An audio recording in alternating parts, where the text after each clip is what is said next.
వంకాయ పచ్చడిని ఇలా ట్రై చేసి చూడండి. వేడివేడి అన్నంలోకి చాలా రుచిగా ఉంటుంది. ఈ పచ్చడి తయారీ కోసం ఒక బౌల్‌లో ఉప్పు, పసుపు, కారం పొడి, ధనియాల పొడి మరియు గరం మసాలా, కొద్దిగా వాటర్ యాడ్ చేసుకొని చేత్తో బాగా కలుపుకున్న తర్వాత ఇందులో వంకాయ ముక్కలను కూడా యాడ్ చేసి కలుపుకోవాలి.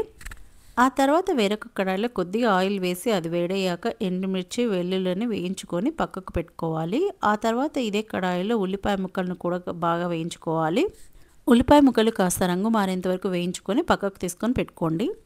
ఆపై ఇదే కడాయిలో వంకాయ ముక్కలను కొద్దిగా నూనె వేసుకొని వేయించుకున్నాక మూత పెట్టుకొని వంకాయ ముక్కలు కాస్త మగ్గేంత వరకు ఉడికించుకోవాలి.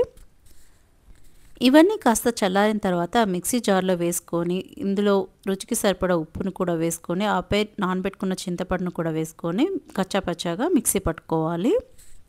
అంతే, ఎంతో రుచిగా ఉండే వంకాయ పచ్చడి తయారవుతుంది. ట్రై చేసి చూడండి. వేడివేడి అన్నంలోకి చాలా బాగుంటుంది. Please subscribe my channel. Thank you.